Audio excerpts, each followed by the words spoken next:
Podcast City Network. Listener discretion is advised.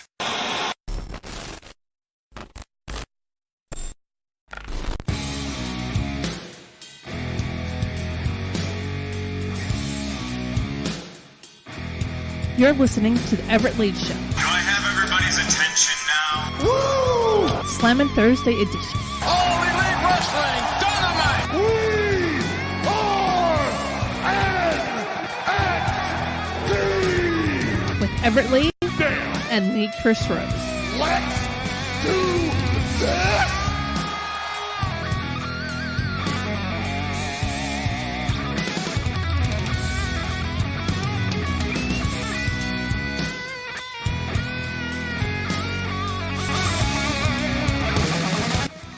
Yeah, that's right, baby.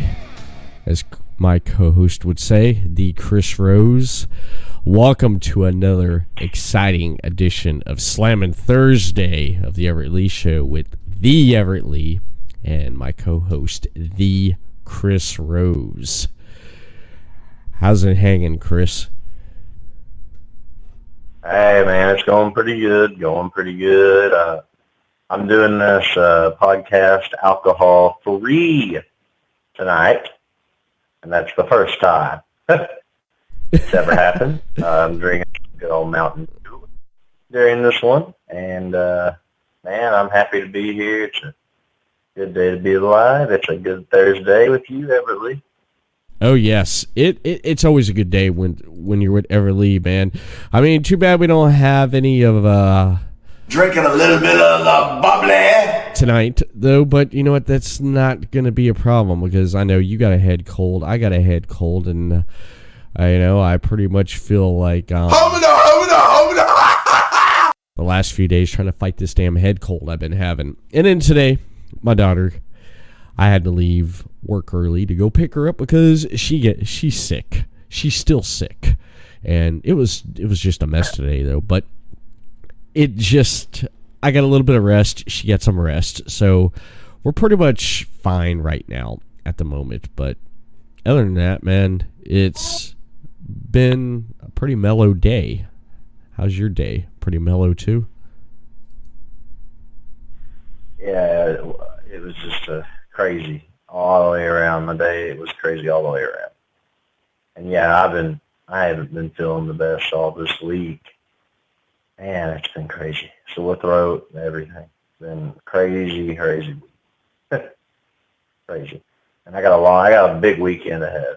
So I need to take my medicine like I have been, trying just to get by. That's all I can do. I got a busy weekend, and I can't lay down and let it walk over me. I'm going to grab it by the throat, choke it out, get it over with.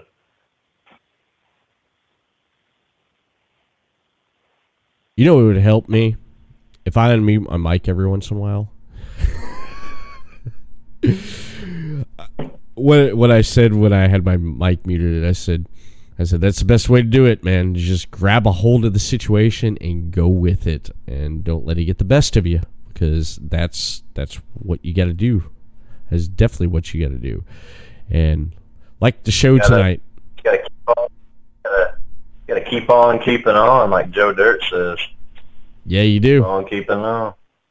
You do. You don't want to feel like you... It looks like I got attacked by gonorrhea! Because it's not great, you know? It's not great being sick, man. It's not. But, yeah, you got a busy week ahead of you. I got a busy week ahead of me, and a lot of stuff happening, especially tonight. I want to give a shout out to Deathmatch Wrestle Podcast, David C. Russell, host of Deathmatch Wrestle Podcast, which you can find on Podcast City Network. He just came back last night with a new episode for 2020, and I think he did one tonight. I believe so. And also tonight, doing their 200th episode. The Super Radio Brothers, part of the Podcast City Network, one of our veteran shows on the network. Congratulations to Rich, Mark, and Ben for hitting that 200th episode milestone. I'm going to have to go back and watch that when I get time. But you know what time it is, right, Chris? Oh, I know what time it is. Yeah. It's not Vader time. Yeah, Monday Night Raw, the Yeah. best television show on the USA. Yeah, I didn't mean that. It sucked. It sucked. It did. It was just one big, it's just.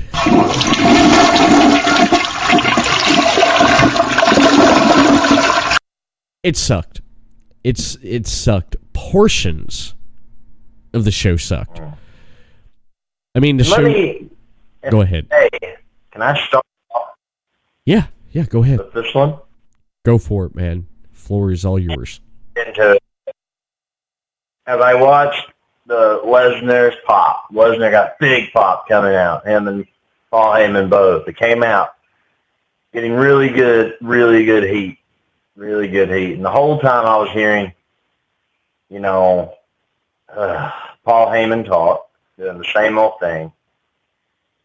And they was talking about the Royal Rumble. Whole time I was like, man, McIntyre's music needs to hit. McIntyre's been in all these squash matches, Right. trying to make. Last week he beat two men, and it just made sense for McIntyre to come out there. But instead, Brock Lesnar enters the Royal Rumble at number 1, and his title isn't even on the line. It's already telling you he's probably going to win the Rumble, or I don't know. To me, that's what it told me.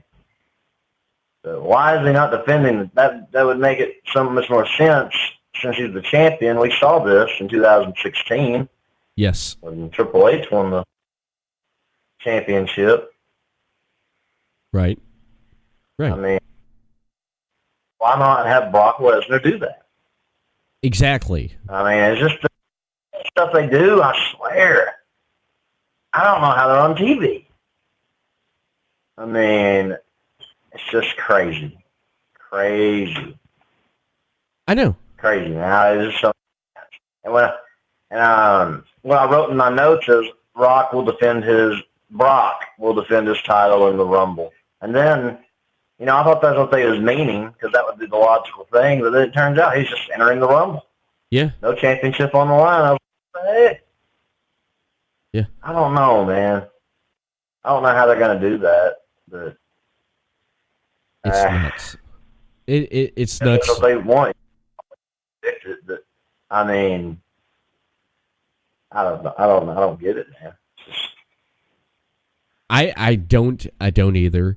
I don't either, because from what Paul Heyman said, there's no one worthy on the Raw brand, SmackDown brand, or even in NXT that's a worthy opponent to challenge and to face Brock Lesnar. I actually can think of two opponents that could face Brock Lesnar. We talked about one of them last week, and actually we talked about both of them last week, because the more you talked about Drew McIntyre last week, Chris, the more through the week it sat on me. It sat on me through the week. And then when I watched Monday Night Raw, when Drew cut his promo, more of a face promo, because I have that feeling that Drew is going to be the worthy opponent because what he's doing. And it makes much more sense now that Drew's going to be the much more worthy opponent to upset Lesnar in the Rumble by eliminating him. And then him winning, he's going to have that shot against Brock Lesnar. Or Lesnar wins it, but the altercation he has on the ring with say Drew McIntyre, then there's your WWE Championship match. It's going to Brock Lesnar versus Drew McIntyre.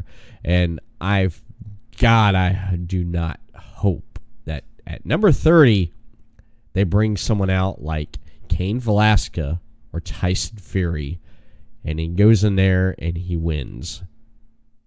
Please, I hope not. Or I don't think they would do that. I mean, with Raw always going, it wouldn't surprise me with their logic sometimes. But I think that McIntyre has a big good chance of winning the Rumble. I'd love to see him win the Rumble. That's my pick, and then it's been my pick for a while. Drew McIntyre wins the Rumble. Yes. Yeah, I hope he does face Brock at WrestleMania. That would make total sense, and I think the fans would love to see it. I would love to see it now because it's starting to make much more sense.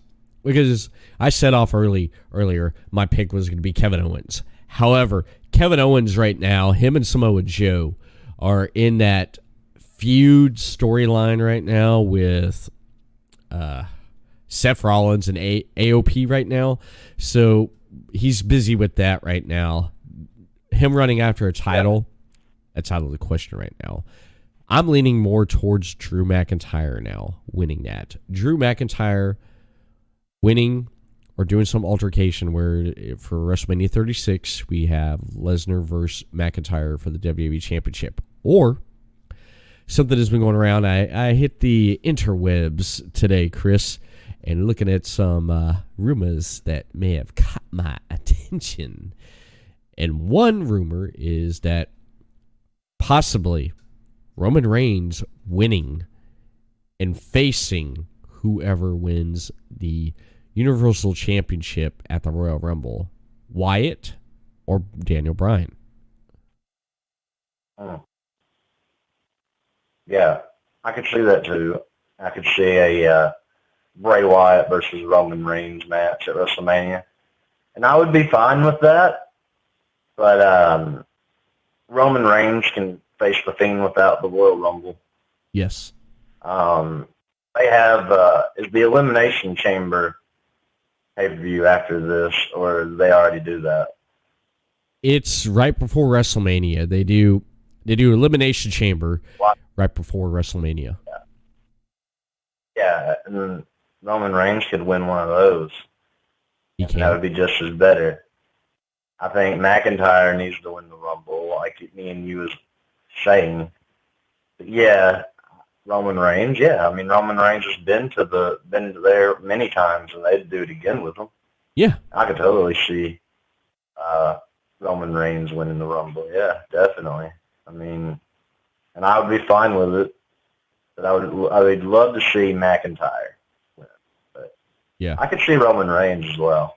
I definitely could see that. Yeah, they've kept him out of the title picture since he lost the Universal Championship after battling leukemia and coming back from that sickness and from the cancer. And they've not put a title or had him chase after a title all this time. He's been in a feud with King Corbin, Baron Corbin, whatever you want to call him. But now they've kind of slowly, he's past that now. And now where is he going to go now? He's going to go after that championship. And the Royal Rumble would be the perfect place for him to start that. But I'm with you. Drew McIntyre winning the Royal Rumble, facing Brock Lesnar in Tampa in April at WrestleMania 36 for the WWE Championship. And that's my pick. I'm right there with you with that, right there. That him winning the Royal Rumble. But yeah, I was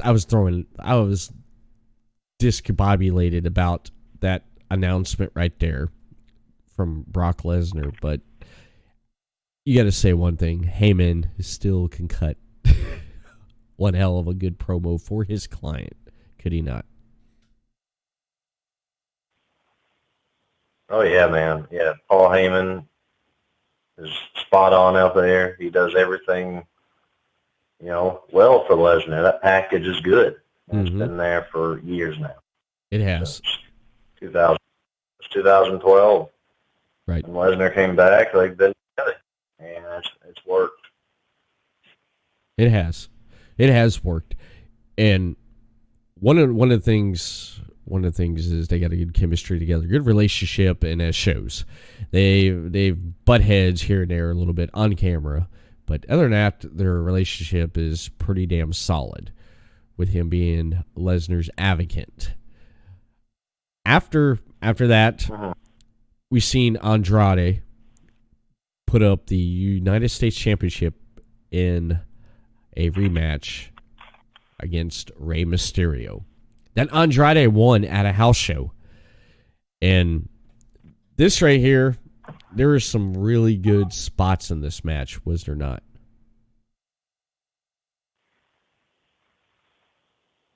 Pretty Yeah, good. man.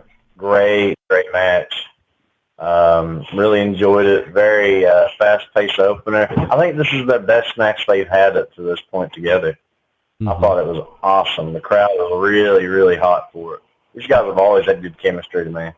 Yeah. Everything they did in the match was great. Really good. Mm-hmm. It was great. I enjoyed that match. The drawback I did not like was how the match finished. That just seemed a little bit off to me, but the finish of the match. But other than that, I loved how Zelina Vega interfered and threw Andrade's foot up, and Ray thought he won. They restarted the match. They went at it again, and then Andrade kind of pushed Ray off onto Zelina, and Ray was more concerned about Zelina's well-being than what Andrade did. Andrade went over to retain that championship. For a while there, they've been talking about splitting these two up because for the fact behind the scenes, Charlotte Flair is not a fan of her being with her man.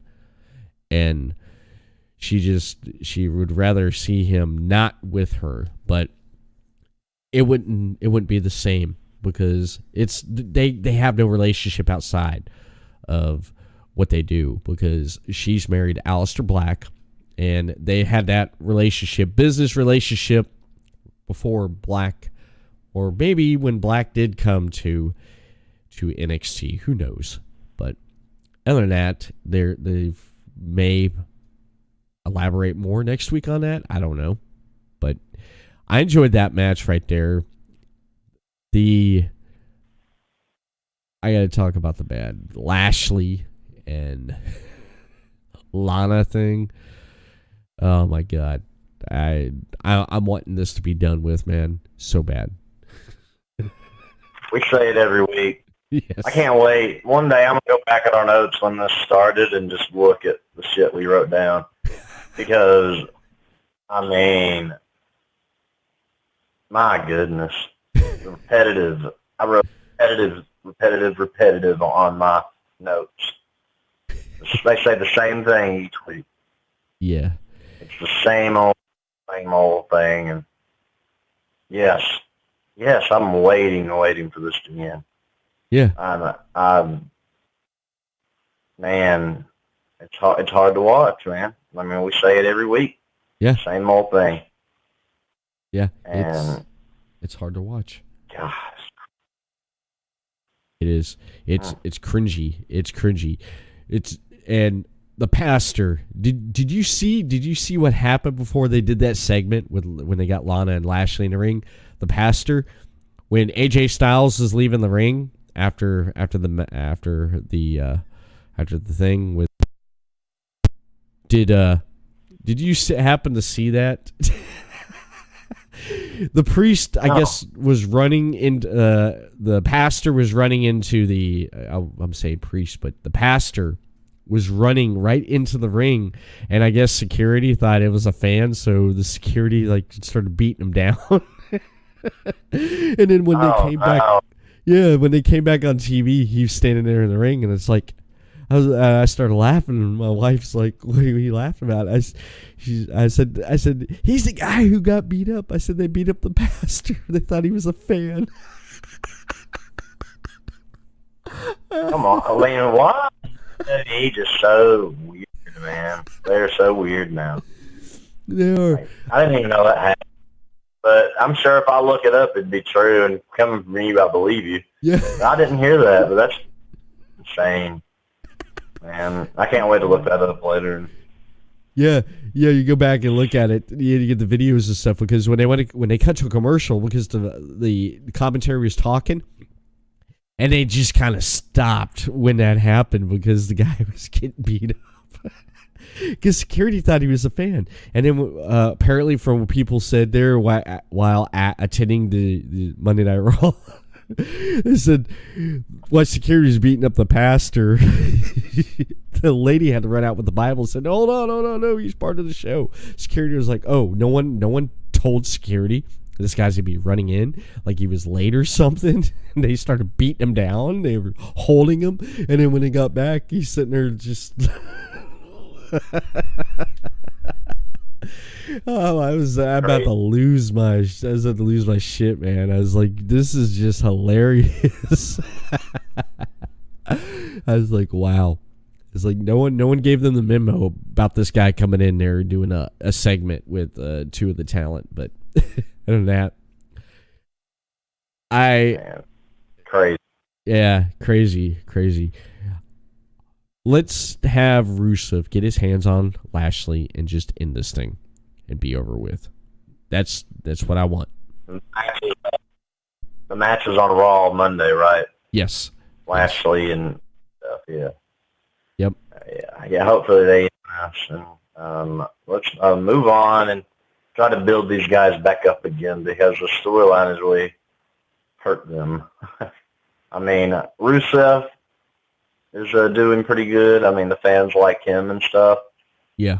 I mean, as Lashley and Lana can't play this off very well.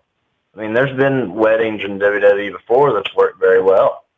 Yep. The one Eric Bischoff dressed up as the pastor with Billy Gunn and Chuck Palumbo, was it? Mm-hmm. Yeah, Billy and Chuck. That turned out well. Yeah, that was a good one. They did that one very well. Yeah. And they've done a lot of them pretty good. But man, this angle, no one. I mean, you can't do these type of angles anymore because of social media. They all know it's bullshit now. They do. And it just don't work anymore. No. It These angles don't work. Everybody has Lana and Rusev together and know why. Yep. This is why this does not work. I mean, it don't work. Kayfabe's gone. The kayfabe is gone, man. When you throw the kayfabe out the window, if it's just, that's it. That's it. You imagine social media back in the day, that things would be much different. Even like if there was no social media, things would be different. So it's a give or take situation. Yeah, it definitely would be. It's changed a lot. It's changed not just wrestling, it's changed a lot of other entertainment and sports. I mean, it's just a lot of it's different now. Mm-hmm. And that's how it is, man. It's how it is. It is. It is. Now, I mentioned earlier Kevin Owens and Samoa Joe have teamed up to take on the problem with Seth Rollins and AOP. And they had a mystery partner that was going to show up. Who is that mystery partner? I was guessing because my wife was, because I did have to go back and watch it on DVR to find out who. Because I said Drew McIntyre. No, Drew was out there. He announced he was going to be in a Royal Rumble. Then I thought Eric Rowan, but no, Eric Rowan came out and did a squash match. Then I thought to myself, I'm like, who could it be? And all of a sudden, making his return, he's been gone for a while, and I've been wondering there for a while if he was going to come back or show back up on TV in some shape or form, and it was the Big Show. I was glad to see him. I was glad to see Big Show back. Yeah. Having a Big Show, appear on Monday Night Raw is all good for the people. It's good for the talent. Have a veteran like him in there because he's a trooper. He's a Hall of Famer someday in the WWE. And having him come back and be the third man was a good pop. They need it for the ratings. And it was really good to see him back in the ring. And he looks great. A lot of giants like him don't last very long, but he stuck right in there, and he's still performing to this day, and I love it.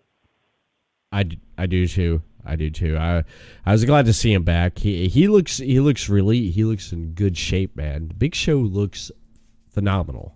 He does. He's still big guy, but he's still the Big Show.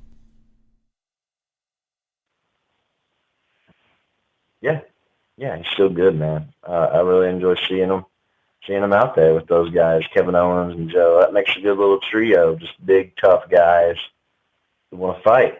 And hopefully we get to see Big Show a lot more with them too. Hopefully this was just not a one-off. Hopefully we see them back together again. I like the pairing. Yeah, I definitely like to see him back, doing some more appearances or doing something in that caliber of him coming back and doing some kind of more appearances, in between segments, in between matches, having some squash matches, or just having him back in the ring. That's all. Just not build him up and then squash him, and then build him up and squash him. Yeah. I'd like to see that. But I was disappointed in Monday Night Raw as much as you were this week again. So another. What we talked about is all really good. We talked about some bad stuff with the Lashley and Lana wedding, but other than that, other stuff was okay. It's more of the same old repetitive stuff. In all caps on my notes, repetitive. That's what Monday Night Raw was to me. Repetitive. Of course, repetitive. It is. I mean, why would it not be? Why would it not be repetitive? But the ending, everything else was. Yep. Big Show coming back. Everything else was, booking Lesnar and terrible shit. We've seen it in the past. Mm-hmm. They put the ship on the line, or just have someone come out and challenge them to have a match at the Royal Rumble for a one-on-one match. But no, they got to do this. I guess they're just trying to change it up, but it just don't make no sense with the champion being in the Rumble. But we'll see what happens. We'll see what happens next week on Raw, and talk about this stuff again. Yep. As always, we will talk about the bad and the good, the bad, and ugly at Monday Night Raw. That's basically what we'll be talking about and discussing, as we always do each and every Thursday, right here on the Slammin' Thursday edition of the Everett Lee Show with Everett Lee and the Chris Rose. Where would you like? Actually, you know what? Let me mention a couple things real quick. Did you hear about Kevin Nash announcing he is officially retired from wrestling this week? Did you hear about that? Yeah, man, it's not a big surprise because, man, he's had so many injuries. So many injuries throughout his career, and he's getting up into that age where he's a big guy, and it's hard for those guys to stay healthy as big as he is. Yes. Man, I'm glad he's hanging it up. It's good for his health now because of his injuries. Did you see the Instagram picture of him? Oh, yeah. Of his leg? Yeah. It looked like terrible, man. I'm surprised he wrestled after that. I mean, I'm glad that he's hanging it up and get his health back and just be happy. And, I am too. I've always been a fan. I've always been a fan of Kevin Nash, and wish him the best of luck. I do too. He lives. He lives around the area around here, around my neck of the woods here in Florida. My brothers and my sister-in-law, they've seen him out and about, and I've not seen him once. My one brother's seen him like 2 or 3 times, and every time he's run into him, he was like, "Hey, how you doing? What's up?" He's like, "Pretty good." He's like, "All right, man. Yeah, awesome." And just he keeps it short and simple. That's just how my brother is, and he just, kept the conversation short and simple with him, and he was like, "All right, man, take it easy." And he's like, "All right." And my nephew's run into him before in town and stuff, though. But I'm glad that he's like, you know what, 29 years, I've done this, and I'm done with it, and I'm in the best physical shape now with everything that's going on with me. And yeah, I do wish him the best. And he's doing movies. He's doing roles in movies, which would make sense, man. Would just make sense. But yeah, he hung it up today. I mean, not today, but he hung it up, and he's gonna enjoy the rest of his life and whatever he does. And I'm happy. I'm happy that he's good. He is good. Talking about the Royal Rumble earlier, there was reports coming out about surprise entries in the Royal Rumble. Apparently, Edge has been backstage at the TV tapings for Monday Night Raw or SmackDown, I believe. He's been backstage. They're talking about possibly him showing up in the Royal Rumble this year. Possibly on the women's side, Nia Jax coming back after having double knee surgery last year, and she's ahead to schedule her making an appearance in the women's Royal Rumble.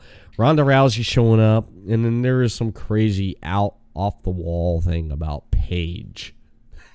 And then, of course, CM Punk and AJ Lee. Of course, those are all rumors, man. I mean, I don't know what to believe. I don't see CM Punk coming back right now, at least. He has to get back in ring shape. I guarantee you he hasn't been in a wrestling ring since he left. I guarantee you that. Yeah, he hasn't. Even know it. I just know in my gut that I bet he has. I mean, he has to be back in a wrestling ring to train to be doing it at a high level again. He's been away a while, about 6 years. So he's gonna have to get back in there and train before he does anything.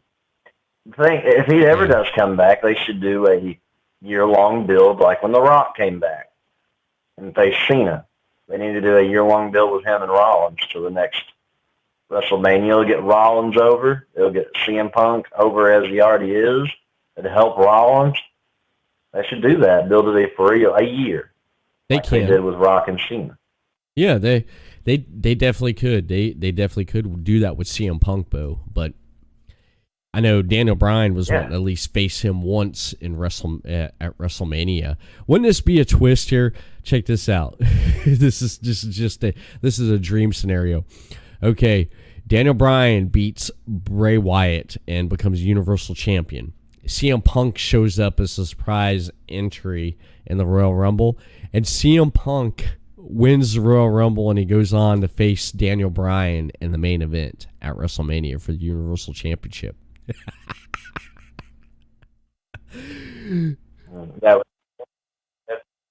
Punk's ready to come back and that happens, I'm all for it. These guys have had, excuse me, these guys have had classic matches in the past.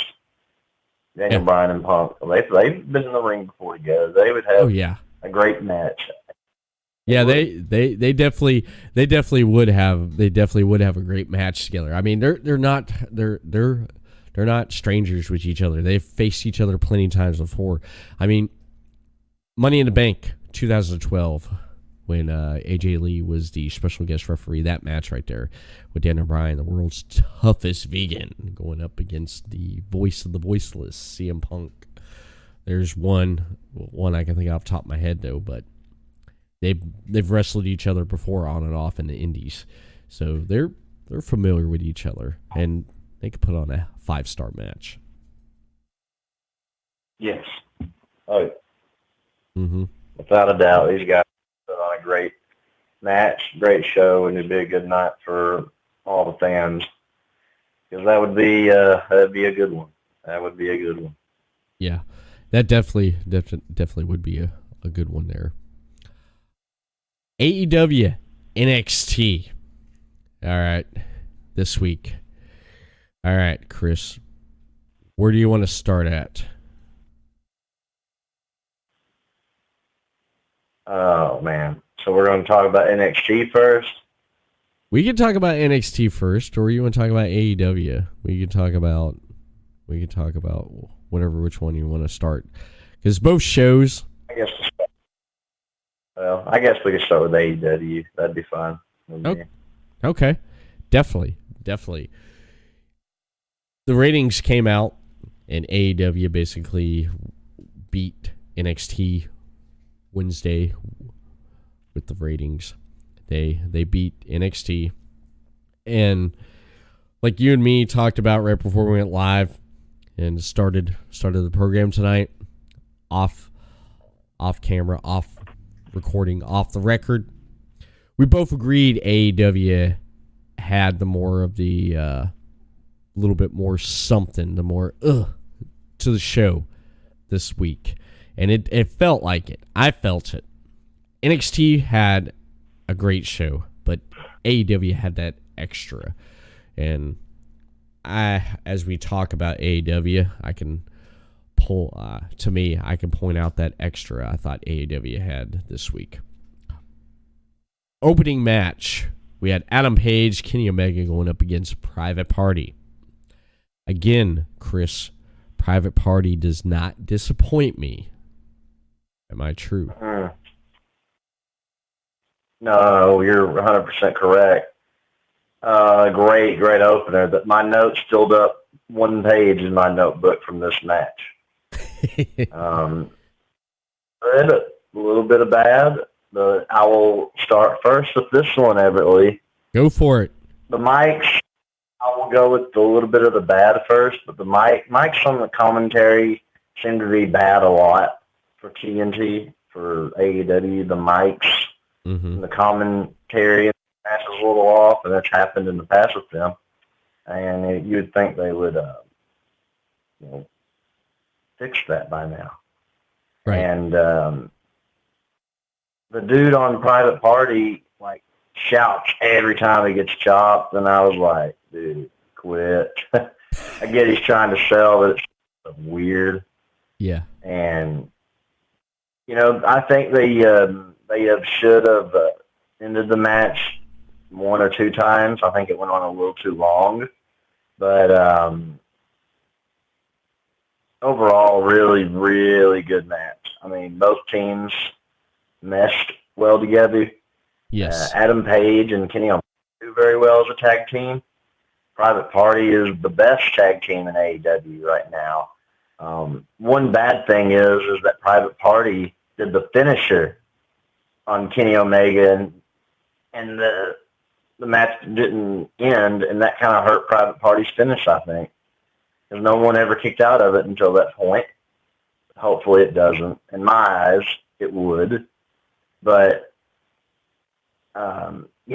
really, really good match. Went a little too long for me, in my opinion, watching it, because I thought the crowd, was getting a little exhausted by the end. But overall, man, I really, really enjoyed it. Really enjoyed it. I did too. It looks like they're teasing not Moxley, excuse me. It looks like they're teasing Page and Omega in some kind of a little split up, because they're a team right now, and it looks like they're gonna kind of put some attention between these guys to see what happens. That's what it feels like. Yeah, I'd like to see Kenny Omega be a heel against Adam Page, and have Kenny Omega kind of go back to that old New Japan character that made him a bit the biggest star in the business. Yeah. The cleaner, he obviously can't use the cleaner, but he can go back to the character and just have it, just be Kenny Omega. Yeah. But, I agree. Yeah. Or he could use something else, another name. Be a heel and come out with the barbed wire broom he used in the Moxley feud, and have that in his entrance, carry it out with him. Have the old leather jacket that he used to wear, the shades, and the unique hairstyle. I mean, that's what made me like this guy when he was facing Okada as the Bullet Club heel. Have him go back to that guy, and not the goofy acting dude we got right now. I like Kenny Omega. He's one of my favorite wrestlers in AEW, but he is a little goofy at times. He can. He needs to go back to that. Yeah, he gets a little goofy at times. It's a little over the top, but I do respect him in the ring. His striking is lethal. His kicks, his knee strikes, everything is great that he does. Yes. I like to see him as that. He's Adam Page. But right now, let them team for a little bit. They're doing really good right now, and let it build and build and build, and let the fans wait for it. Mm-hmm. Definitely. I agree with you right there. Let them just build this team up, man. You could they could possibly go after the AEW, tag team, titles. They could do that if they keep these two together. I think it's a little bit too soon to put these guys together and then break them up. They could have a tournament, and the winner of the tournament can go for the championships. Omega and Page could screw one another by accident and not win the championships after winning the tournament, and then they could do the turn right there. Yeah. But, I mean, I don't know if they're going to tournament or not. I was just, armchair quarterback booking here, like we always do on the show. Yeah. Have a tournament, have Omega and Page losing the championship, and they could turn on each other. I mean, that could probably happen in the future. You never know. Mm-hmm. I mean, that's enough for them to turn on each other, scraping, scratching, and clawing their way to the finals, and then having to lose. And they're setting up, something between these guys. Back to what I was saying, one of the finishes when Omega and Page collided with each other, and Quinn should have rolled them up right there. Do you remember seeing that? He was going for the clothesline or the buckshot lariat, and they collided. Yeah. And I think that could have been the end right there. They somehow collided, and it wasn't, Page's fault. He got pushed into him, and then Quinn rolled him up 1, 2, 3. Mm-hmm. That gets that's a good face pop for them, and it makes the fans wonder if they're going to turn on each other. Exactly. Exactly. I mean, I thought that right there could have been a good ending for them, but AEW is different. AEW is different. They're not the traditional wrestling style. They're against the grain. They do stuff totally different. I think a different way, but their way is good. It worked. They beat NXT.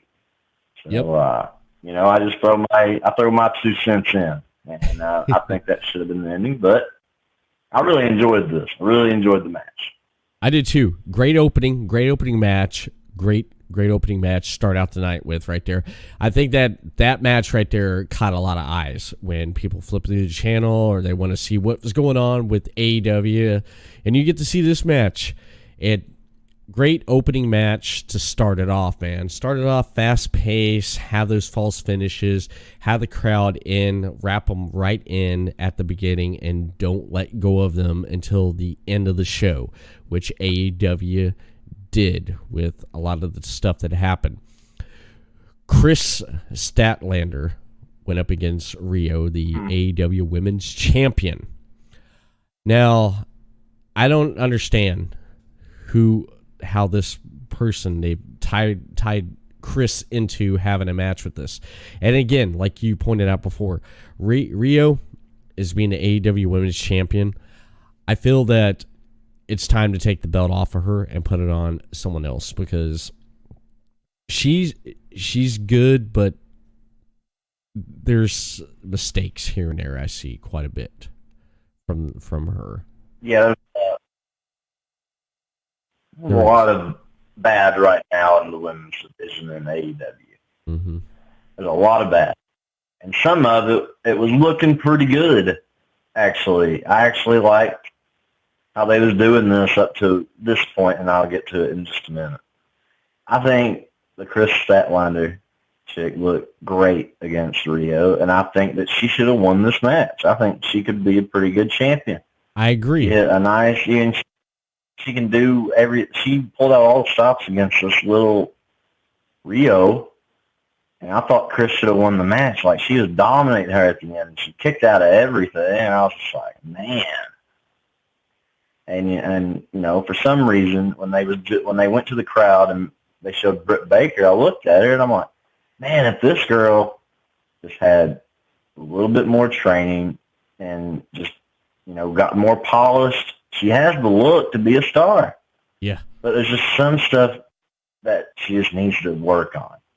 And Kuru Kushida, I like her. I think she's pretty good.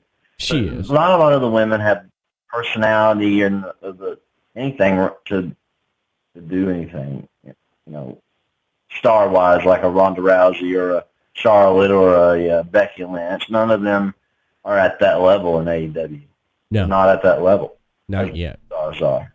But I thought the match went pretty good. Chris, I thought, should have won. Yeah. Man, and then at the end, they had this death match guy come out, and I did not know who he was at all. They seemed to do that a lot. And I really wasn't impressed with him at all. I don't even know who he is at all. But, I mean, I'm not a deathmatch guy. But, I mean, the women's division is just going to have to get better. It's going to. Because women's wrestling is really good right now, and that's what a lot of people tune into to watch is the women because of what they can do athletically and storytelling wise. But they're just not doing it very well in AEW, in my opinion. They're not yet.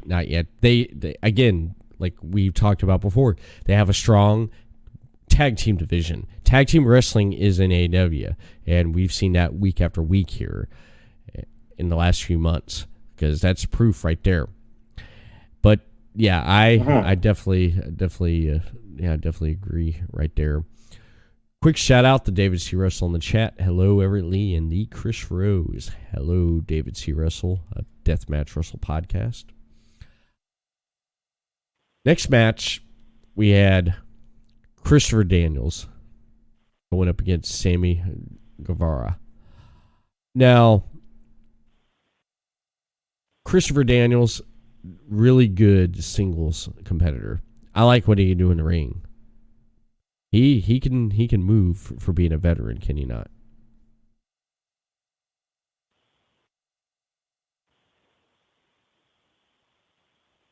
He can. He can definitely move with what he does. I mean, going up someone like Sammy Guevara, they had some close moments there with some finish with some close pinfalls, but it ended up Sammy ended up winning the match there and beating Christopher Daniels. What happened afterwards? Our favorite group decided to come out and try to recruit Christopher Daniels in joining the Dark Order. Real quick. Yeah, before I mention that, let me get this out here. David says, speaking of AEW, when you get to the AEW talk, please mention David got to see Skylar Moore this past Saturday versus Tessa Blanchard. Awesome. There's a delay in the stream there, but awesome, David. But your thoughts, Chris, on the match afterwards? Yeah, Sammy G did a nice middle rope foot stomp on Daniels. I really liked it. Daniels looked good in the opener. A good heel, good face match. Sammy G gets really, really good heat. Man, really good match. These guys meshed well together. I loved it. But, man, at the end, fucking Dark Order had to come out and ruin it. I know. I mean, I know. It's I like can hear it in Ross's voice when their entrance music hit. He was like, "Oh Jesus!" Just like, I don't even think he likes it. But man, Bad. Yeah. stuff. Yeah, it was bad. it was bad. It was bad. I mean, just Dark Order out there. But I liked what happened afterwards. I like what happened afterwards because Scorpio Sky and Frankie Kazarian came out, and then the Young Bucks came out. Both these teams has a problem with Dark Order. And I liked how they basically went to town on whatever his name is. I forget his name now, but they went to town on him. And it was pretty good seeing both these teams, share a common enemy in the Dark Order. So that looks like they're going to be building more on that in the weeks and the months to come. We'll just have to see. We'll just have to see there. But, yeah, I mean, just, I don't know, man. I don't know. I was hyped about this tag team match, this next one here. Oh, yeah, the Lucha Bros. Not Phoenix, but Pentagon came out, and he caused a distraction for Christopher Daniels for Sammy to window. But the Lucha Bros came out, and they went up against the Rhodes brothers, Cody and Dustin Rhodes, with the Enforcer, Double A, Arn Anderson by the brothers' side right there. And yeah, but remember last week when I said he was acting like a head coach? Mm-hmm. Like the Chiefs head. They called him the head coach, Arn Anderson, this week. Yep. There you go. They did, like a head coach. Yeah, they did. Someone must be listening. I love it. Someone's listening to us. That's great. That's great. I love it. Now, someone has to be somewhere because I called that shit. Yeah, you did. You did call it. He did remind me of a coach, and his after the match, the post promo was coach like. That's how good Arn is with promos. He's been able to adapt to anything he's ever done. Uh-huh. But I mean, really, was be the Enforcer, and he used to cut great promos in the Horseman, and he cut a great promo for Cody. Uh-huh. Yeah, much like a coach doing a post game conference. Yeah, and I really enjoyed the match as well. I really enjoyed the match. Cody selling as a baby, great. When Cody fires up and did the 10 punches, you really don't hear the crowd count along with that, but they believed in Cody, and they counted with it, and that reminds me of good old school wrestling mixed in with the new school. This match was really good. I really enjoyed it. It's probably the best Lucha Bros match they've had up to this point. Yeah. In AEW. Mm-hmm. Yeah, it was. I really liked it. Yeah, it was great. This match was there, especially the opening. Man, I like how both brothers did their little signature moves right there, and just I loved off the rope the almost looked like a diamond cutter coming off the ropes there when Cody was flying in the air and stuff.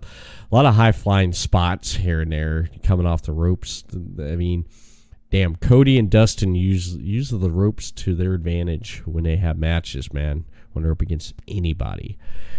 Especially with Dustin's like quick, scoop power slam right there. I love that. That's just like boom. It's like done. Cody coming off the ropes, him using crossroads, and just it was just great. Yeah, and Arn cutting that promo. It was one of my favorite matches of the night. Was my favorite one. And then everything was pretty awesome until Mr. MJF showed up. He came out there, and of course MJF comes out with Lord, whatever the heck. What the heck is this guy's name? Lord I can't even talk tonight with this damn head cold. Wardlow comes out. And being silent and not doing or saying much. And MJF basically cutting a really good promo and calling Cody a bitch. And then all of a sudden, DDP, Diamond Dallas Page, comes out. And he cut a great, good opening promo. And I liked how he called MJF Mr. Jackoff Freeman. One thing I missed from Diamond Dallas Page, I was hoping he'd come out there and be like, hey, yo, like he used to say, he's like, yo, monkey. Remember he used to say that, hey, monkey. I missed that. He didn't say that though, but it was great seeing him out there, and he cut that promo on MJF. MJF cut back the promo on him. Yeah, really good. As a kid, I used to have this thing in kindergarten where I said, I'm going to grow up and be Diamond Dallas Page. I mean, he caught my eye as a child. My mom has that stash somewhere. Yeah, man, I was a big fan of DDP growing up. He was one of my favorite wrestlers on Nitro. Yeah. And see him back going at it with MJF was pretty great. Seeing DDP Diamond Cutter, Butcher and the Blade was great. I mean, this set up for a Bash at the Beach showdown, six-man tag. Yes. And, yeah, I'm ready for that. I'm ready for that action. I'm ready for the match. I'm ready to see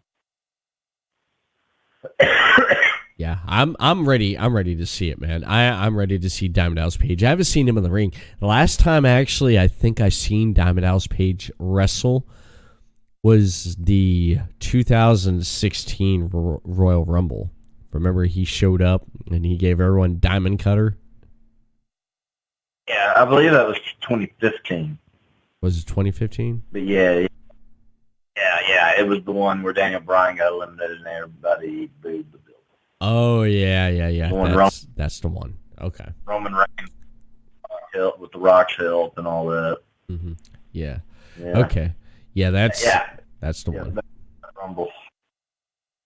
Okay, that's the one there.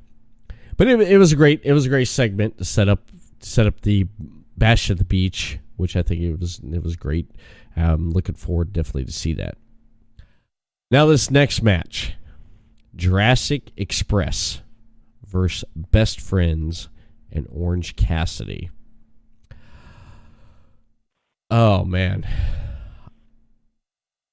I'm going to say I only watched half this match up until a certain part because I'm not too big of a fan of one of the guys. But I'll let you start this off, Chris. Yeah, I mean it was an okay, it was okay stuff. I mean,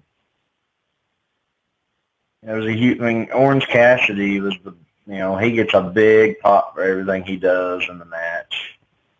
I've kind of warmed up to Orange Cassidy at first when I heard about him. I really didn't,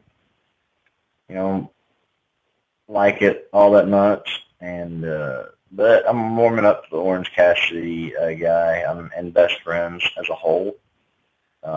Jungle Boy got his first pinfall in AEW, and that's big for him. Jungle Boy Jack Perry. Yes. I mean, pretty good stuff. I like the Jurassic Express. I think they're a pretty good team with Jungle Boy and Luchasaurus. I think those guys are great. Yeah, I mean, it was a decent match. Good to see Jungle Boy get the pinfall.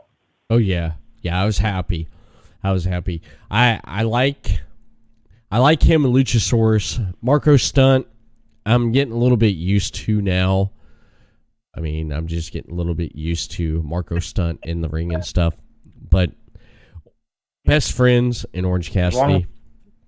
When Orange Cassidy, when he got in the ring, he did his thing with the kicks and stuff. The Luchasaurus.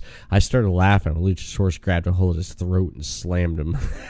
I was like, yeah, that was great. I like that. But what got me was I'm watching this, and when Orange Cassidy came off the ropes and he flew through the middle of the ropes with his hands in his pocket, I got up and I said, I can't watch the rest of this. I walked out of the room. Or I flipped over to see what was going on in NXT at the time. And I didn't get to finish the match. But I did go back and watch the replay of it and see Jungle Boy get the pinfall. But I'm not too big of a fan. Maybe it's going to take some time for the gimmick to grow on me. I know people love it, and that's great, but I'm not really feeling it right now with him. But it's going to be funny because months now, I'll probably be all over Orange Cassidy, like, yeah, and then I look back at this and I'm like, yeah, I remember how I felt but it's going to take some time, man. It does. Like Marco Stunt is taking a little bit because I guess the Jurassic Express, the way they look and they're packaged and stuff, it's just, I don't know. They seem odd, but it works. You know what I mean?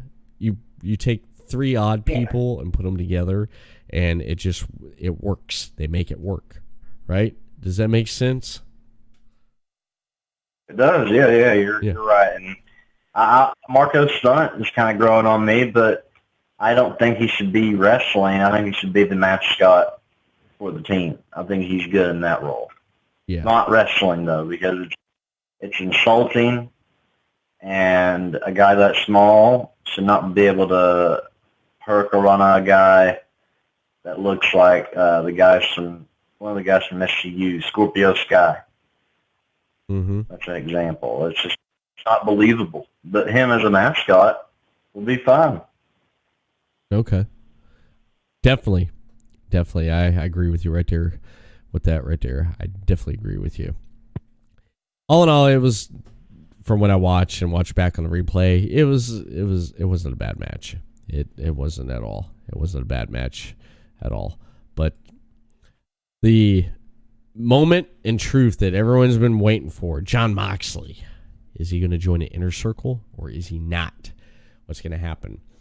Jericho comes out and the ring has, the red carpet, has the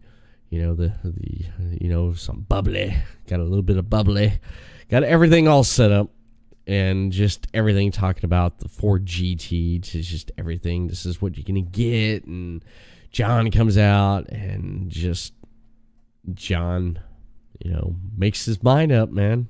He makes his mind up that he's in the Inner Circle, and he gives his answer, and he pulls off his jacket. There's the Inner Circle shirt on, and people are booing him, telling him he's sold out, and he's like, I didn't sell out. And he wants to make it in this business. This is what he's going to do, and this is what he did. He joined the Inner Circle. He celebrated with the Inner Circle, drinking a little bit of bubbly. They kicked back and just had just having fun and just Drinking a little bit of the bubbly. and just celebrating him joining the Inner Circle. Everyone leaves the ring except Jericho and Moxley. And then Moxley breaks the news to Jericho. He don't care about his little club or his little group and anything it has to offer. And he takes a champagne bottle and he hits him upside the damn head. It reminded me of Jimmy Snuka taking a freaking coconut to the head by Rowdy Piper. Yeah. Doused his head with that champagne bottle and gave him a double arm DDT, and that was it. What was going through your mind when he said he joined the Inner Circle, man? What the heck was going through your mind on that? Well, with the way Moxley has been built up as this against the grain, industry guy, anti-corporate, you know what I mean? Mm-hmm. Same Moxley character against the grain. And, it kind of reminded me of when Diamond Dallas Page got offered to join the NWO, and he went out to answer, and he said he would. He put it on the shirt, and while Nash wasn't looking, while they were celebrating, he gave the diamond cutter to Scott Hall, and then went into the crowd, ripped the NWO shirt off. That was the first person to ever turn down the NWO, and it was a Diamond Dallas Page. And Moxley turning down the Inner Circle, building it up well. I mean, it got me. I thought he was really going to join. And I really thought he was going to be in the Inner Circle. But then he stopped Jericho, and I love how he did it. He goes, I was just kidding. This whole thing's stupid. Your whole group's stupid. And then busted the bubbly all over his head. And, man, I thought it was a good segment. It was. Really, really good. Very well segment. They played it really good. Yes. Moxley played it good. I really thought he was going to join. And that's how I like it. Yeah. I want them to keep me on my toes. I like wrestling. And, man, really good stuff here. I liked it. Yeah, it was good. It kept me on my toes too. I like how they dragged it out there for a while because they didn't do, yeah, I'm gonna join you. All right, yeah, nah, forget it, and it just flick of the switch. They dragged it out and played it out, and you really did think he joined the Inner Circle, and then at that last minute, you kind of knew something was gonna happen, and you're like, oh, what's he gonna say? What's he gonna do, Jericho? And I just was like, damn, man, when he freaking took that shot to the head with the bottle, it's like, damn, man, that's nuts. But I loved it. Yeah, and it kept me on my seats there. What made AEW beat NXT this week? I'm going to have to say the promos and the story this week. The stories with Cody and MJF, that right there. Moxley and the Jericho and Inner Circle, that right there. Matches, great opening match. Favorite match, Lucha Bros versus Cody and Dustin Rhodes. On 1 to 5, I give this show a 4. Your thoughts and everything. The Chris Rose. Yeah. 4.5 in between the 4 and 5. Okay. Really enjoyed the show. The only really bad part I really saw was the women's stuff. They have to improve. I mean, that's just all I'm going to say about that. But everything else was great. The opening match was my favorite of the night. Kenny Omega, Hangman Adam Page versus Private Party. My second favorite was the Rhodes Brothers versus the Lucha Brothers. Really liked that match as well. And the main event, the segment with Moxley and the Inner Circle, really enjoyed it as well. They started off in 2020 very, very well. And it was a really, really good show. It was. It definitely was. NXT this week. NXT didn't beat AEW in the ratings, but they had solid, good content this week. I definitely have to say that. I love the opening NXT with the new NXT Women's Champion, Rhea Ripley, coming out there. And then you had Toni Storm come out, and she basically talking about how she's going to be going up against Kaylee Ray and going after the United Kingdom, the WWE UK Women's Championship, the one that she beat Rhea Ripley for, and made her remember that there, a little haha, ooh. And she figures, I'm going to be a double champion. I'm going to win the UK Women's Championship, and I'm going to win the NXT Women's Championship. And then all of a sudden, then you have the locker room. You have Kaylee Ray show up. She was there, the UK Women's Champion. And then you had Bianca Belair come out, Io Shirai, and Candice LeRae, and I loved how Rhea's like, oh, Candace, let me guess, you want the title too? And she's just like, like, yeah, I'm out here. And then all hell breaks loose, and the ref decides to call for a six women tag match. Yeah, Rhea Ripley, Toni Storm, and Candice LeRae versus Kaylee Ray, Bianca Belair, and Io Shirai. A lot of great action with these women going back and forth and stuff. What I liked about this was this right here showcased the NXT UK brand. Having the NXT UK women's champion on there and someone that people are familiar with who follow the UK brand of NXT with Toni Storm out there, and of course Rhea Ripley. But I thought this was great exposure for the UK champion. What do you think about this? Yeah, the whole segment was really good. Toni Storm coming out, interrupting Rhea Ripley, saying that she's going to be the double champion.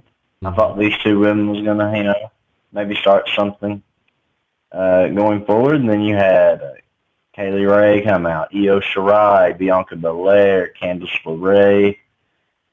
Before Candice LeRae could say anything, they started brawling. The match was pretty good. The NXT women's division is knocking the AEW's. They're knocking them on the back. Yeah. Every time, each week.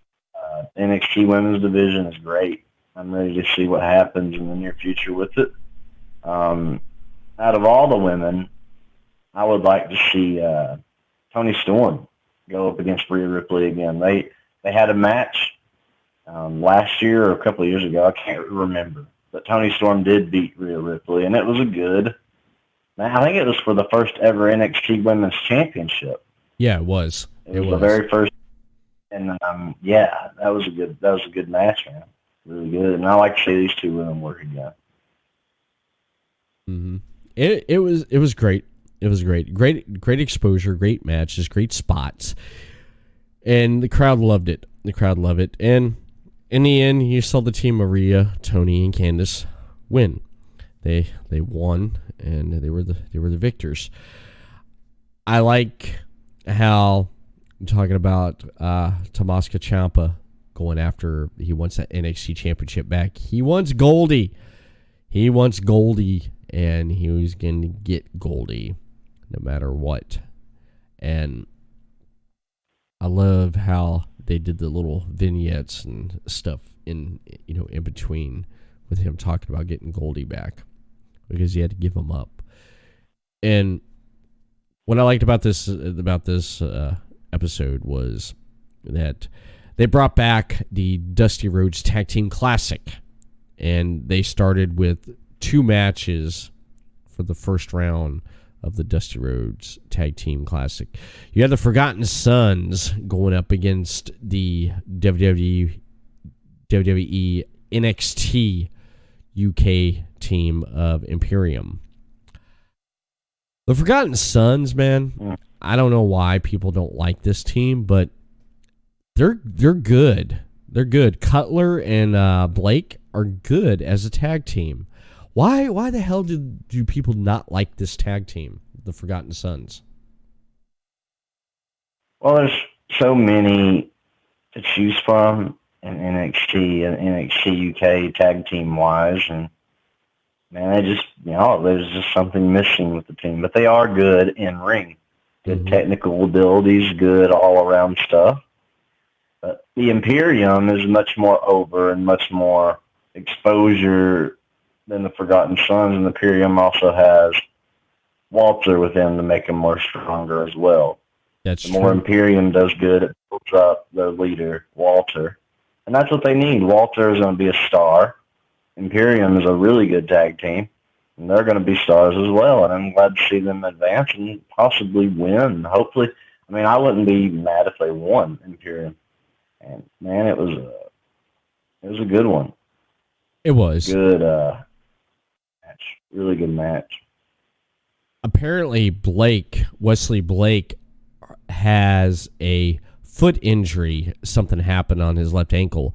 Apparently, right after the people were leaving Full Sail, after watching NXT, they saw that Blake was on crutches with a boot on his foot, leaving the area there. So don't know if this is actually legit injury or this is storyline. Don't know. But if it is true, then Blake's going to be out for a while there with the foot injury. If that's true, though. But yeah, Imperium, they're impressive, man. They definitely are impressive, and yeah, it makes sense because when they look good, they make Walter look good, and Walter makes them look good.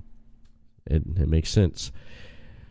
This match I did turn on during the AEW, and I flipped over to this match and I watched a lot of it.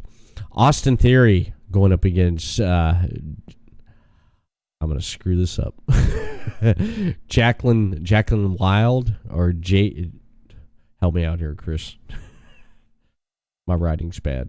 I can't even say it because I don't even think I watched this match. So, have you heard of Austin Theory before? I have heard of him before. Yeah. Mm-hmm. I have too.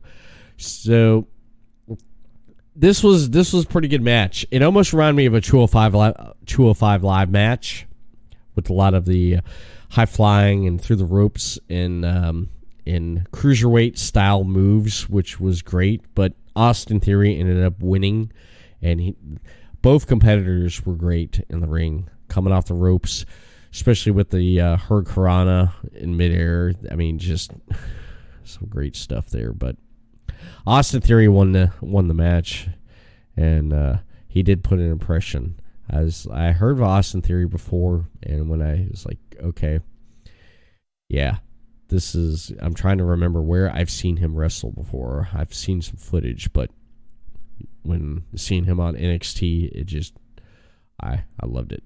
I definitely loved it.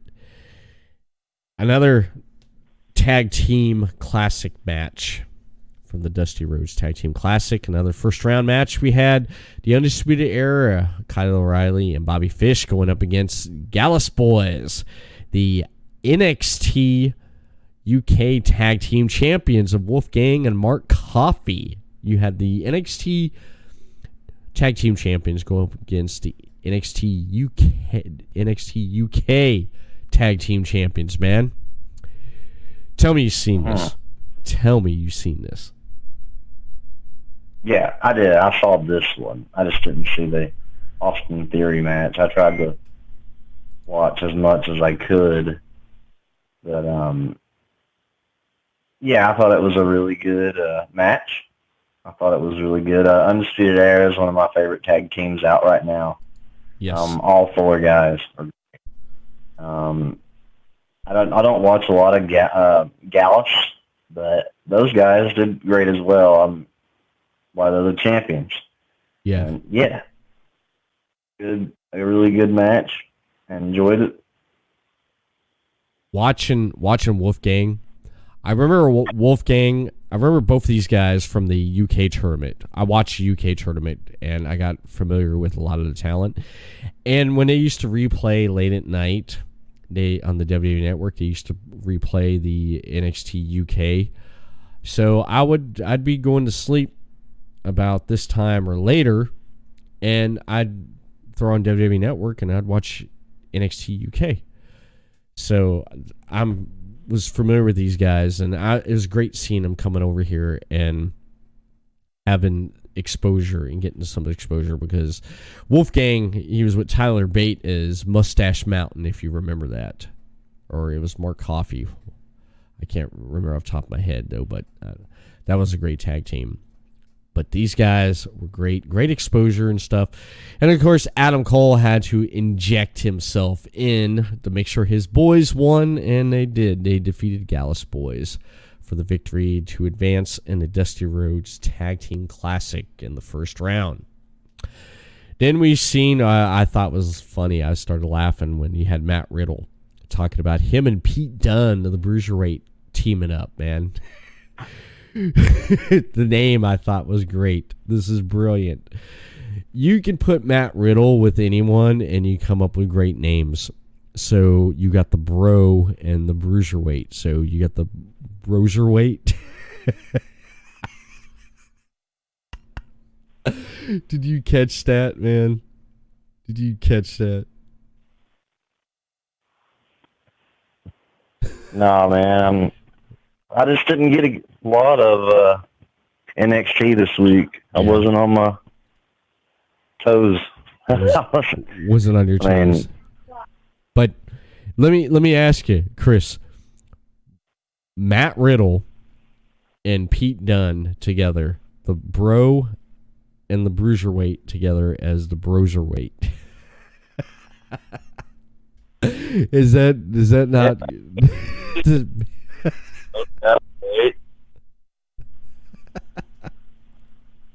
I love it.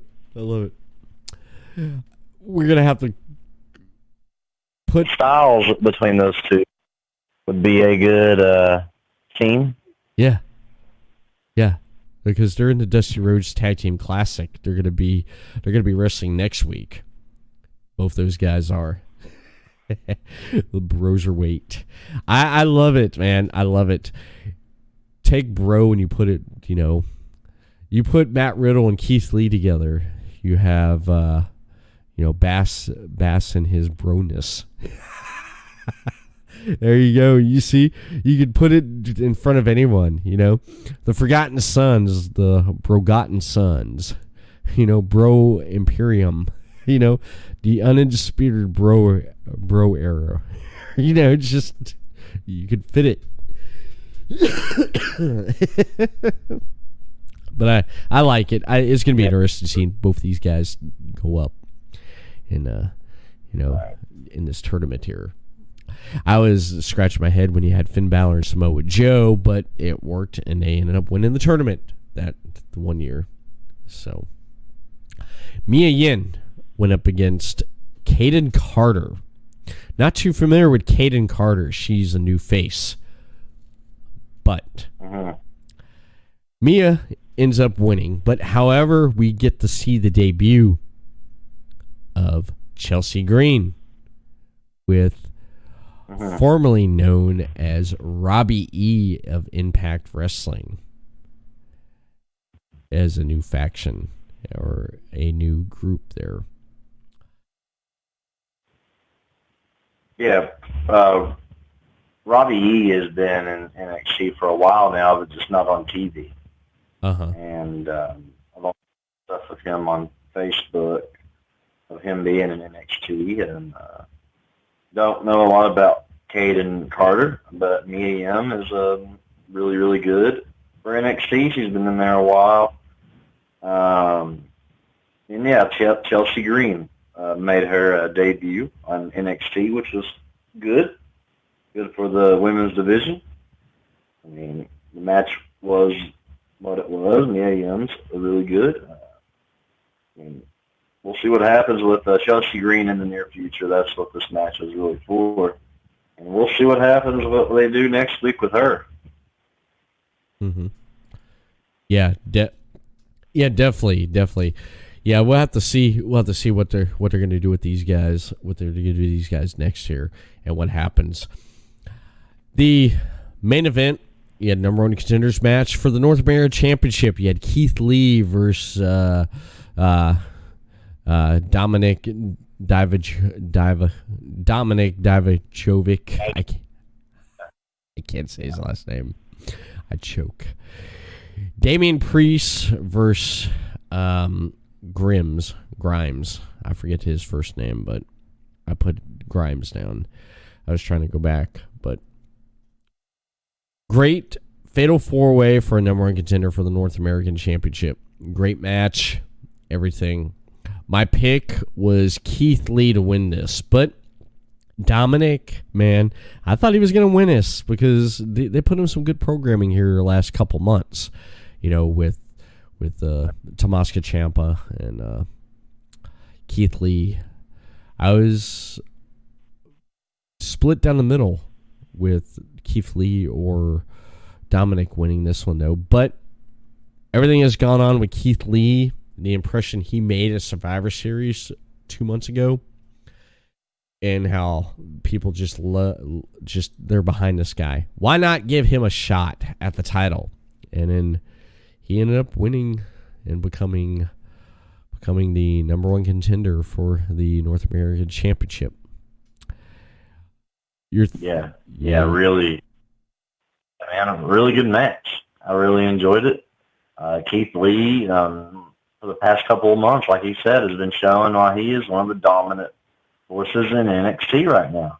Mm-hmm. The guy is getting over crazy. And he was my pick as well to win this match. Damian Priest looked good. Cameron Grimes.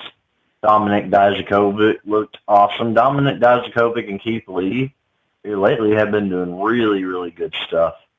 It was the standout. It was the match of the night. It was great. I really enjoyed it. It was Keith Lee. Why not give him a shot at the championship? And I believe they're going to keep Keith Lee in NXT for a while to build that brand, to build more of the NXT brand there. I believe that's what's going to happen here. All in all, NXT was a great show, but to me, my favorite match out of the night would have to be the Dusty Rhodes Tag Team Classic first round match with the Undisputed Era versus Gallus Boys. The six women tag team match. That was my favorite two right there. And well, actually, my second favorite match was the number one contenders match there. And then my third favorite match was the six women tag there. But all in all, on a scale 1 to 5, I give NXT this week. I felt like it was missing that extra thing that AEW had this week. I feel that NXT just was just a solid show. That's it. They developed a little bit of the story and more promoting of the tournament that they're doing and everything. I give NXT a 3 this week. Uh-huh.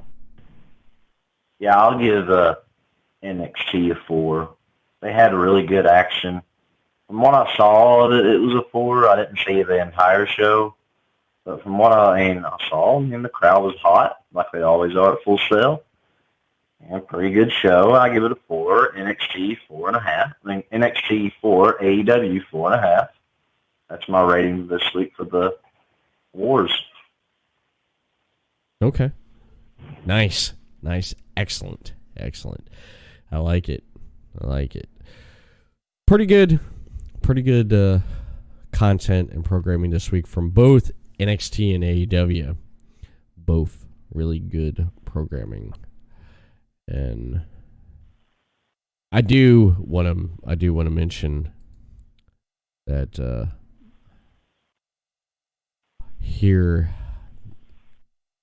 just in a couple minutes that we are going to discuss and mention what happened in this day in wrestling, and me and Chris are going to get into talking about best tag teams, our favorite tag teams, our best or favorite wrestling tag team. I got on the thing there, best wrestling tag team. We'll throw back and forth some tag teams and talk about who we think is the best tag team in wrestling and much more here on the Slammin' Thursday edition of the Everett Lee Show. And we're going to take a quick break, and we will be right back to talk about this and much more. So stay tuned, ladies and gentlemen. You're listening to the Everett Lee Show.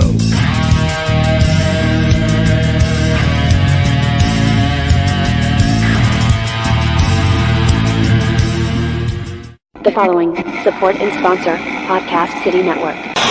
City Limits Tap Room, sports bar in DeLand, Florida, has brew on tap, serves food, the grilled cheese is excellent.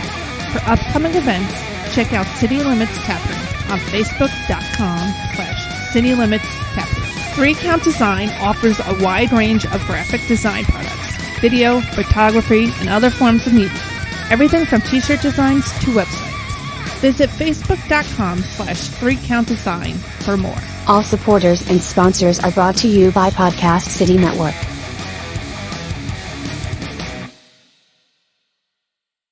Gentlemen, let's broaden our minds. For more of The Everett Lee Show on social media, follow and like The Everett Lee Show on Facebook, The Everett Lee Show, Twitter, @the Everett_Lee, Instagram, Everett Lee Show. Audio versions of this podcast and previously released podcast can be found on everettleeshow.podbean.com. Stitcher Radio, The Everett Lee Show, give a rating and comment. Apple Podcast, The Everett Lee Show, give a rating and comment. YouTube, The Everett Lee Show, subscribe to the channel. The Everett Lee Show, your shot of entertainment to the head. Hey fans, here at Podcast City Network, we have a lot of great shows on all of our great social media outlets. PodcastCity.net. Facebook.com/Podcast City Network. Hit that thumbs up. You can send a tweet to Podcast City Network on Twitter @PodcastCityNet. Only on Podcast City Network.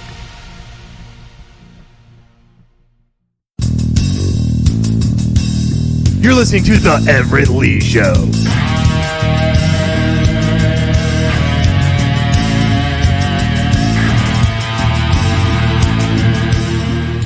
We are back, and again, you can follow more Everett Lee Show and much more shows right over on PodcastCity.net, your top source for independent podcasting. This day in wrestling history, I thought this was interesting. Did you think this was interesting here? I picked out a couple things, Chris. I thought it was pretty interesting on this day in wrestling history. The first thing I want to talk about is that in Boston, Massachusetts, Bret Hart defeated Ric Flair in a 3-2 in a 60-minute Iron Man match to retain the WWF Championship. And Bret won the deciding fall with the 18 seconds when he reversed a figure 4 lock into an inside cradle, and it was practically believed to be the first Iron Man match WWE history or WWF history there, which I thought was interesting. Yeah, I don't know if I've ever seen that match before. I don't think I have either. No, I've never heard of it, but I mean, probably a house show match or something. Yeah, I'm guaranteed it'd be a good one. Back in the when was this on this day? What year? I believe it was 90. I think it was like 92, 93, somewhere in there. Yeah, that would have been a good one between those two. Mm-hmm. I would have really enjoyed to see that. That's interesting. Yeah. Yeah, I definitely like to, see that one there. I mean, I believe it was I'm trying to pull it up right here. The Iron Man match between Ric Flair and Bret Hart. That was in 93-94 right there. Yeah, Bret Hart wrestled 2 from Iron Man matches from 93-94 against Ric Flair, and in his and Hart's brother Owen. So he went against, actually not Owens. That's cutting off right there. Shawn Michaels. He wrestled Shawn Michaels in an Iron Man match, which we know about, but it was in 1992. That's when it was. It was in 1992 right there that he wrestled for Ric Flair in the Iron Man match. And then, of course, one of the highest rating segments on Raw history happened to be from Hershey, Pennsylvania. Edge celebrated his first WWE Championship with live sex with Lita right in the ring. Remember that one right there? Yes, yeah. The live sex show and on Raw. I mean, yeah, that was a monumental moment for Edge. That whole, Edge started to become a big superstar. Yeah. When he won Money in the Bank, and then he cashed in on John Cena, and he did all of this, stuff in between. And from that point on, it skyrocketed his career as one of the best champions WWE's ever had. He's one of my favorite wrestlers ever. Yeah. Edge, and hopefully see him return and have one more ride off into the sunset. Exactly. Edge right here was great. I mean, he did a lot of stuff great. The Lita, Matt Hardy, and Edge saga was great. That's what started Edge and Lita being together, and it was a real life situation. I mean, when you take real life and you put it on screen, it turns to gold, and it did for these two, Matt Hardy and Edge, with the Lita stuff. Yeah. And Edge and John Cena as well had great matches after that. Edge and John Cena. Those two guys have great chemistry together. Yeah. Yeah, this segment, Edge and Lita, it was great. And then it got interrupted by Ric Flair. Yeah, man. And what better person to interrupt it, right? And yeah, it was good. That's when Raw was fun. Yeah. And I enjoyed. Yeah, it was great because Edge cashed in on John Cena the following night at New Year's Revolution, and he basically cashed in, defeated John Cena, and won the title under 2 minutes there. And he celebrated the following night on Monday Night Raw on one of the highest rated segments. I think that segment got a 5.4. So it was a crazy great segment there. It definitely was, and it did build Edge up to be the rated R superstar, how he got the nickname there. But I thought those were a couple of good things to throw out there and discuss for this day in wrestling history on this day here on January 9th. And it was pretty good. It was pretty good segments and good two things that happened on this day in wrestling. Speaking of Edge, he was part of a tag team with Christian, was he not? Yeah, that's one of my favorite tag teams of all time, the ENC connection, Edge and Christian. I really enjoyed this tag team. They put on some really good matches with the Hardy Boys, the Dudley Boys. That put those guys on the map in WWE with the TLC matches. Yeah. I can name three right there, three good tag teams. I was a big fan of Jericho. I know this is way off from those guys, Jericho and Big Show. Jericho. I thought that was a great tag team. Yeah. I'm a big fan of the Rockers, Shawn Michaels and Marty Jannetty.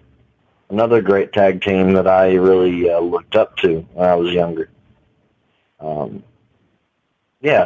Those are some teams I really liked. I could name a lot more, but those guys right there is who I really got into the most in tag teams. Because I'm always a singles guy. I've always liked the singles wrestling. But as far as watching, there's a lot of good. The Outsiders, Kevin Nash and Scott Hall, changed the face of WCW with their team. That's a good tag team. There's been a lot of good tag teams, man, in history. There's a few I just named that I really liked. I really like those guys. And the reason I like Jericho is because it was kind of an accident because of Edge getting hurt, and they put Big Show in there with Jericho, and it meshed well. And they went against really good teams like DX, and they had some good matches with those guys. And they went against Rey Mysterio and Batista. I remember that. Jericho had a lot of good talent to work with. and I thought that them as a tag team was great. Yeah, they were. Man, there's been a lot of good ones. The Hardy Boys still together to this day. Yeah. Yeah. I tag teams and wrestling right now in 2020 is really good. And they're taking it to the next level now. It's a whole lot different. But, yeah, man. Yeah. What's some of your favorite tag teams? I would have to say some of the ones that you did mention. Edge and Christian, that was one of my favorite ones. The TLC matches with the Dudley Boys, another one of my favorites there. And the Hardy Boys, them doing the TLC matches at WrestleMania and No Mercy. That was fantastic. That was phenomenal. What all three of those teams did, I thought was great. The Hardy Boys, that was one of my favorite tag teams right there.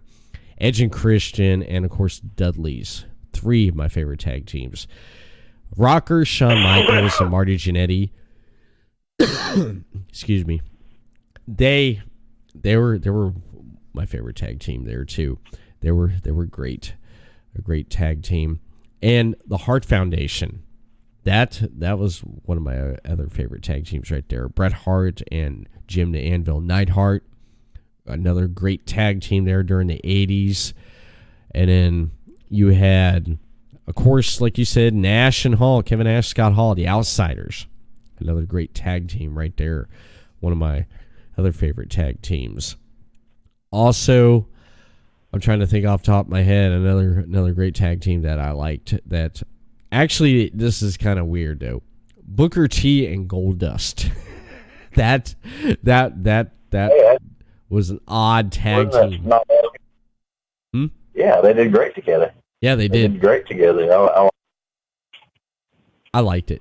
And then, of course, you got the Rock and Sock connection. The Rock and Mankind. That was another great mashup right there. But yeah, I really liked Jericho and Chris Benoit as well. That's another great tag team. I would talk about, but if you go back and watch those two guys when they was the tag team champions, they put on some hellacious matches. They did. Two Canada boys going in there and tearing it up. Man, I really enjoyed those two as a tag team. Yeah, and then if you look at ECW, Lance Storm and Just Incredible. The Innovators of Offense, or I'm probably screwing that up right there. Lance Storm and Just Incredible when they were a tag team. They were a great tag team, both those guys.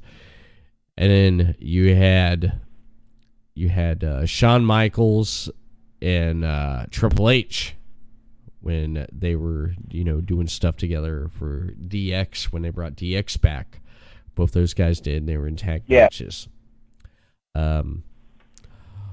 One tag team that comes to mind.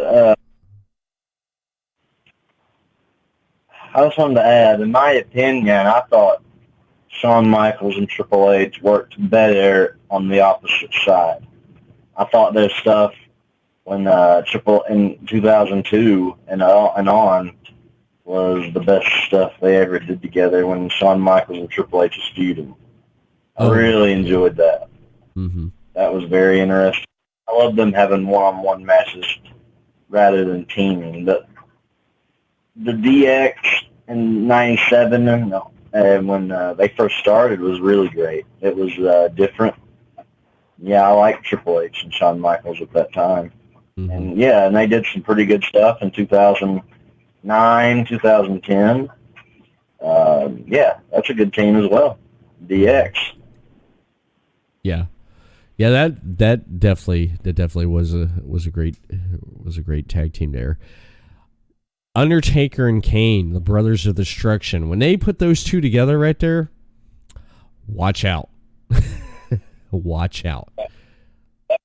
That was they didn't do it a whole lot because it's an attraction tag team. Yeah. And I liked it. And I really enjoyed that mix. Kane and X-Pac as well was a good tag team. Mm-hmm. Yeah, That was a great mix. Kane's been a part of some tag teams. Him and Rob Van Dam. Kane and RVD was good. Yep. He's just one of those guys that can do anything. And he's used all the time to this day because he can do anything you tell him to do. Yep. And that's why he has a wrestling school with Tom Pritchard in Knoxville, Tennessee. Kane knows his stuff. Kane can be anything. He can be in any situation and be the best at it. Exactly. He even teamed with the Big Show. And they were a tag team at one point, Kane and the Big Show. Yeah, tag team champions, yeah. Yeah, Kane and Big Show, believe it or not, were a tag team. And, of course, you had Team Hell No, too, with Daniel Bryan and Kane. Team Hell No. That's one of the best of the modern era is those two, because they put on some good stuff on Raw. They did. And, I really liked that team. Mm-hmm. They did. They put some really great stuff on. All those segments was great. It was fun. Mm-hmm. It was some really good stuff there with those tag teams there with Kane and Daniel Bryan, Team Hell No. Another tag team that I would have to say was good too was the Enforcers, Arn Anderson, AA Arn Anderson, and Larry Zbyszko. Yeah. Yeah. Yeah, Arn Anderson was part of some good tag teams with the Brainbusters, him and Tully. Mm-hmm. I really enjoyed it. Arn Anderson and Tully Blanchard versus the Rockers was some good matches. The Rockers had put them on the map working with those two guys. Yeah, those two both good chemistry together. Mm-hmm. The Hart Foundation. I mean, man, Bret Hart, Jim the Anvil Neidhart, great tag team. Great tag team. And of course, you can't forget about the Road Warriors. You can't forget about them, man. Yes. Yeah, Animal and Hawk. Really, the Crockett days. Mm-hmm. Really great tag team. Yeah, you can't forget about those two right there. And then of course you had also too, you had Demolition. Yes. Yeah, that's Demolition's a really good. Very different for WWE. They stood out. That's some really good stuff. Mm-hmm. Really good stuff. It did. And then you had the pairing of you also had a couple of teams at the Mouth of South Jimmy Hart managed.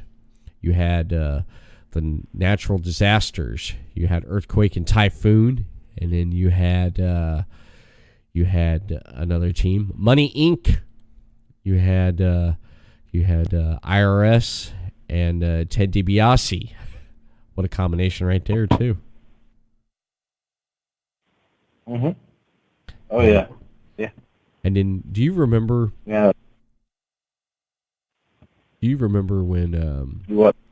Macho Man Randy Savage teamed up with the Ultimate Warrior, Ultimate Savage? Oh yeah, Macho Man has been in some tag teams as well. Him and Hulk Hogan, the Mega Powers. Yep. Yeah, it was, they tried everything with Ultimate Warrior, trying to do everything with him and Macho at that time. Yeah, man, that was fun. Man, that was fun stuff. I mean, both guys have outlandish characters. They're so out there. They're crazy, big, muscular guys, and it made sense. Mm-hmm. It did.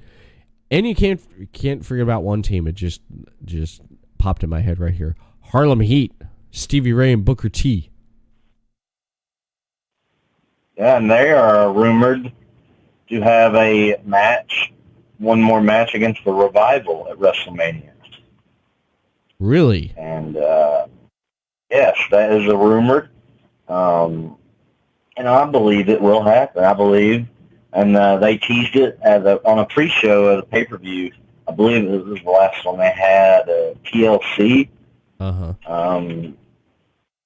Yeah, they really teased that match.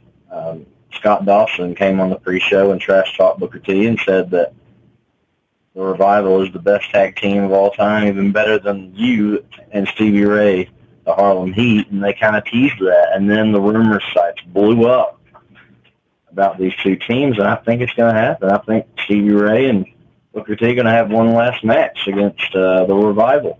That'd be something. That would be something. Yeah, that going back. Yeah, I hope that happens. I hope that happens for both teams. It would be really good for WrestleMania. It would be great. And, back to you saying the Harlem Heat. Yeah. One of my favorite tag teams when I was a kid on Nitro. I thought they stood out, man. They stood out very well. They put on some good matches. They did. Booker T, when WCW closed down, Booker T did well for himself as well as the singles in WWE. Mm-hmm. He's a Hall of Famer. And, he did.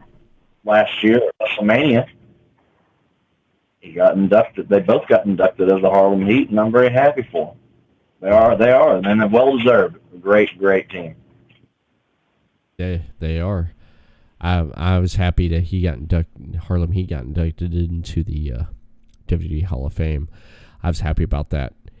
But all these tag teams that we mentioned, when it comes down to it, if you'd have to pick one team for yourself to be the best tag team, who would that be? In my personal opinion, the best tag team of all time is Edge and Christian. They held the championships more than anybody. And I think they're the best. That's the team I can get the most into watching is Edge and Christian, and they're my favorite tag team. I would have to say the Hardy Boys are my favorite. I like Jeff and Matt. I liked how they work together, and I would have to go with them being, to me, the best tag team wrestling for me. Great tag teams, great discussion on that. I figured we'd throw that out there this week because when I was watching the Cody Rhodes and Dustin Rhodes tag match against the Lucha Bros, you had brothers, going against well, you know what I mean. But you had two brothers. So I figured, you know what?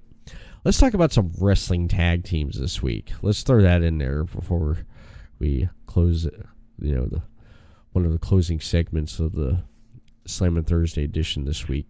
Let's throw some names out there of best wrestling tag teams that we think.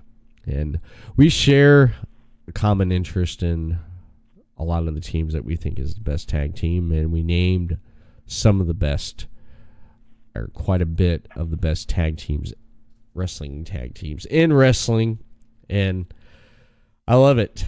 I definitely love it. And